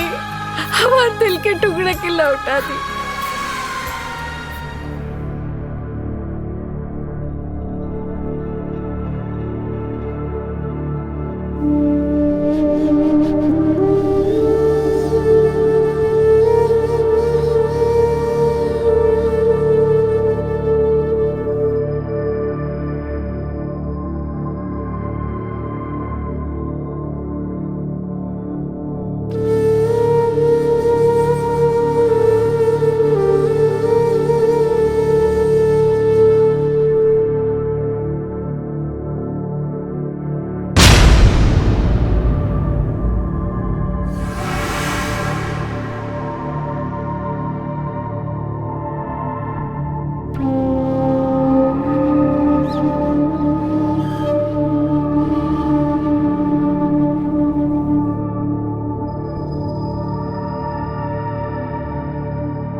कौन जगह? पाकिस्तान है।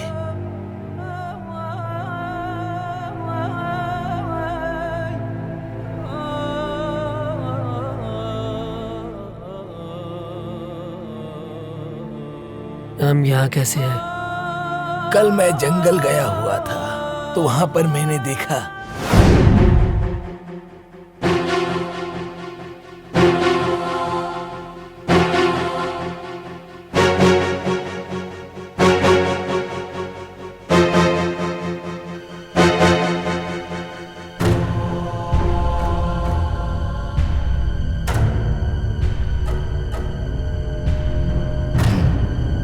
ये कौन है?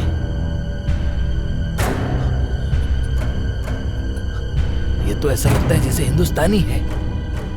ये फौजी लगता है।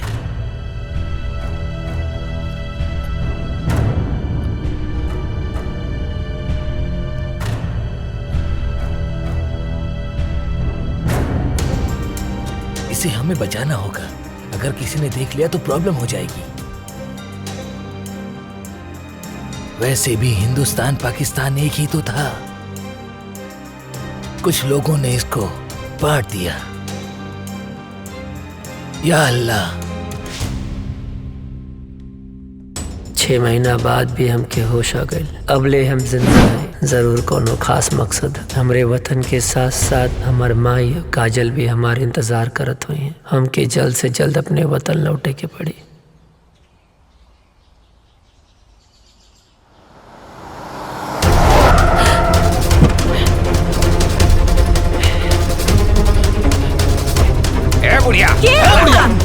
अरे हमरा के कहे चला था। अरे छोड़ा। हम का कहीं नहीं। हमरा ले जाता रहा। अरे चल गाड़ी में चल। अरे छोड़ा, हम बोला था छोड़ा। ठीक ना क्या होई? छोड़ दा हमरा के। अरे हम बोला था हमरा के छोड़। चुपचाप बैठ। गाड़ी चला। अरे छोड़ा हमरा के। हमरा क्या के हो? अरे क्या है?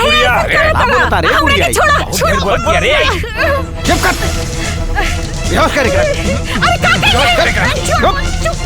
चुप कर।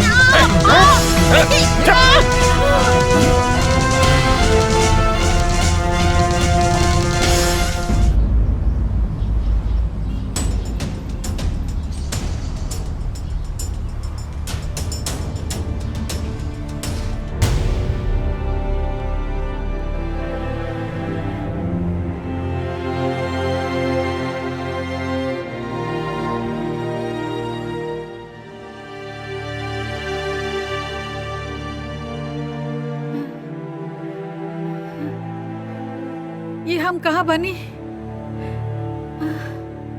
हम ये जब बानल काहे बनी? अरे क्यों बा? अरे हमरा के बचावा, हमरा के यहाँ से छुड़ा के ले जावा हो। हे भगवान, हमरा के छुड़ावा। अरे हमरा के बचावा इन लोगन से।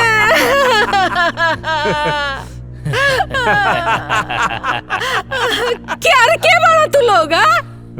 काहे के हमरा के यहाँ ले आल बड़ा? का कहीं बनी तोरी के?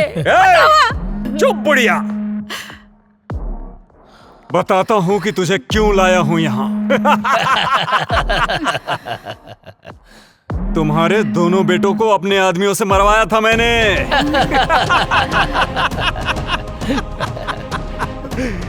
सुन, तुझे मैं किस लिए लाया हूँ वो मैं तुझे बताता हूँ। तुम्हारे हिंदुस्तान के आर्मी ने हमारी टीम के कमांडर मुनव्वर खान को गिरफ्तार करके अपने हिंदुस्तान के जेल में बंद कर रखा है, जिसकी वजह से सारा प्लान हमारा फेल हो रखा है। और उसे ही छुड़ाने के लिए हमने तुझे किडनैप करवाया है आज, क्योंकि तेरे परिवार से पूरे देश की भावना जुड़ी हुई है। ये बुढ़िया सुन, अगर 24 घंटे के अंदर अंदर मुनव्वर खान को हिंदुस्तान सरकार ने नहीं छोड़ा तो हम तुम्हारे साथ जो करेंगे ना, उसे देखकर सारे हिंदुस्तानियों की रूह कांप जाएगी। और अभी 24 घंटे होने में कुछ ही समय बाकी है।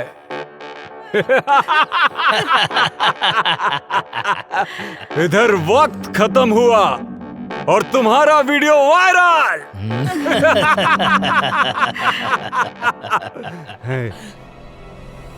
और उधर सरकार के खिलाफ जनता का विरोध। और विरोध इतना भयानक होगा कि मुनव्वर खान को हिंदुस्तान सरकार को छोड़ना ही होगा। वक्त तो अब खत्म होने वाला है। उससे पहले एक आखिरी बार हिंदुस्तान सरकार को वक्त देने दो। भगवान तू लोग के कभी ना माफ करिए।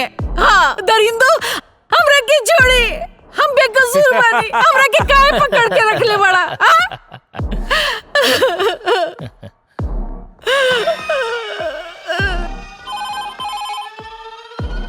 हेलो, कौन? कैप्टन, क्या हुआ? कब छोड़ रहे हो मुनव्वर खान को?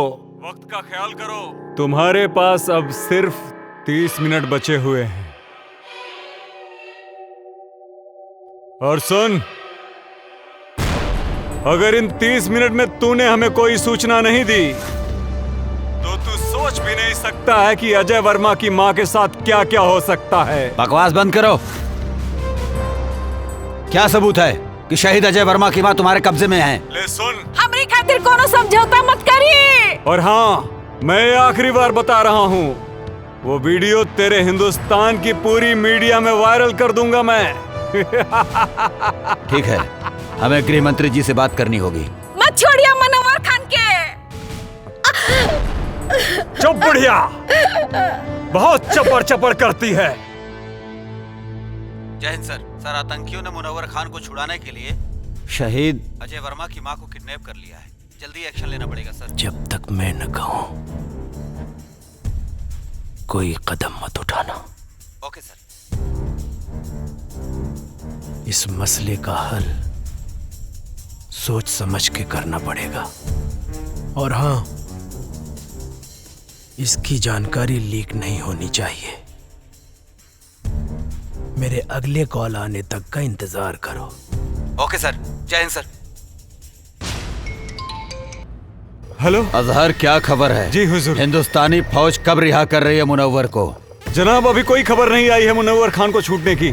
फिक्र मत करो, खबर जरूर आएगी, क्योंकि वो बुढ़िया हमारे कब्जे में है। इस बुढ़िया को हम लोगों ने बांध के रखा है। अगर मुनव्वर खान को नहीं छोड़ा तो हम लोग आगे की कार्रवाई शुरू करेंगे। बहुत खूब, सारे सिपाहियों को चौकन्ना रखो, बस हम भी वहाँ पहुँच ही रहे। हमें आपका इंतजार है।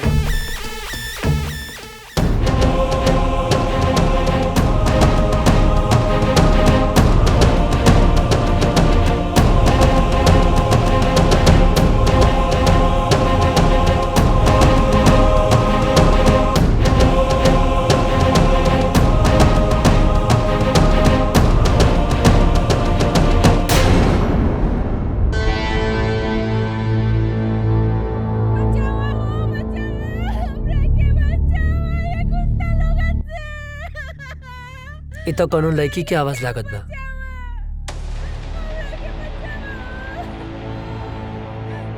ना, हमें चक्कर में ना पड़ सकीला, न तो ये लोग के पता चल जाए कि हम इंडियन हैं। लागत है ज्यादा मुसीबत में बाड़ी। का करी भगवान?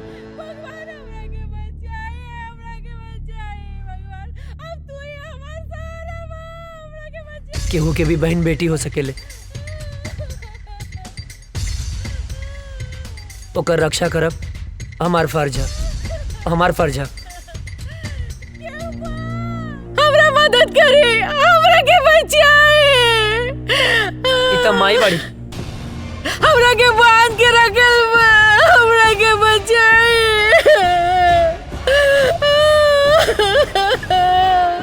हम का करी माई है? रुक जा।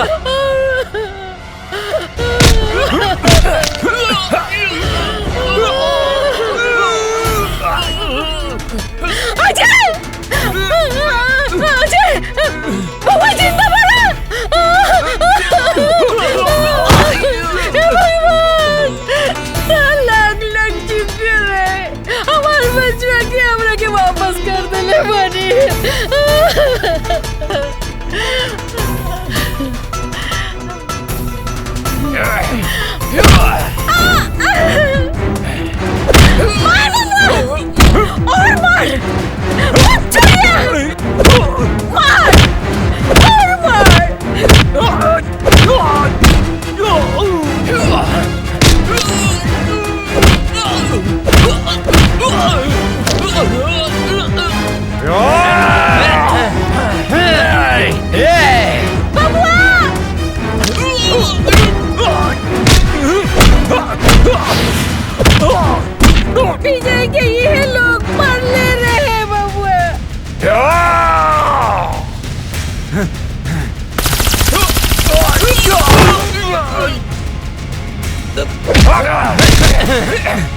मत छोड़िए, हम एक फौजी के माई हाई। मार बेटा, इन्हीं के छोड़िए मत। कूद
बिना वजह छेड़ते नहीं, और कोई हमें छेड़े तो उसे छोड़ते नहीं। फाड़ दे कलेजा दुश्मन के घर में, हिंदुस्तानी उसे कहते हैं।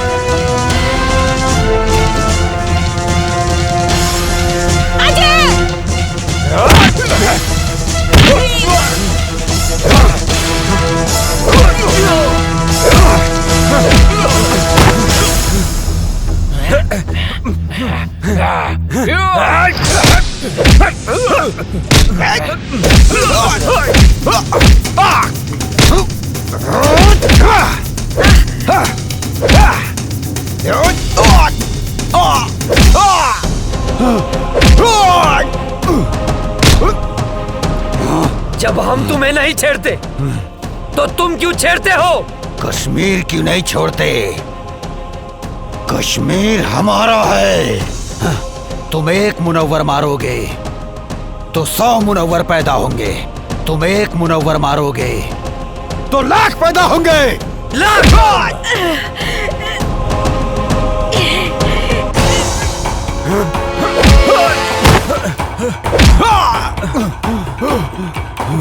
भेजे में शांति से बात घुसती नहीं है क्या? ए काफिर, तेरा भाई भी आया था यहाँ। मैंने मारा उसे, वो भी बम से उड़ा के, समझा?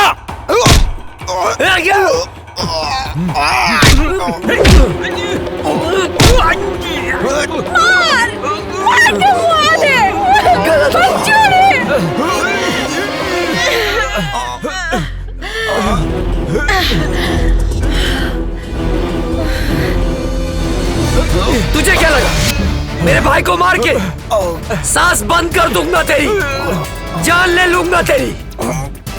तेरे इसी पाकिस्तान में मार डालूंगा तुझे। हिंदुस्तानी हूँ मैं, अजय! हिंदुस्तानी हूँ मैं, हिंदुस्तानी। अजय!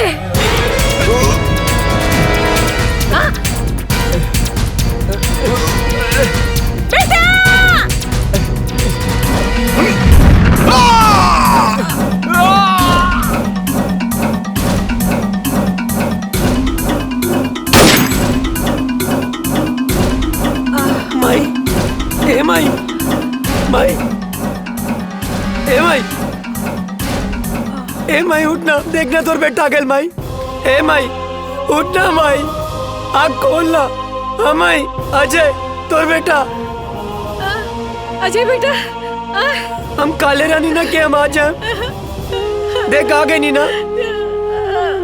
कहाँ रहला माई के छोड़ के इतना दिन? गलती हो गई माई, गलती हो गई। जाना था ना, तोहर बाबूजी, काजल बिटिया, तोहर भाभी, तोहर भतीजिया चिंटू, यहाँ तक कि पूरा गांव हमार बबुआ के हमारा अजय के इंतजार करत रही। बेटा तू हमने के छोड़ के कहाँ गई? कहीं न जाए माई।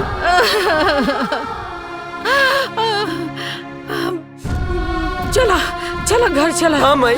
काजल बिटिया तो हर इंतजार चला करत उठा। रही। जाना तड़ा। मेरा भारत महान, जय हिंद।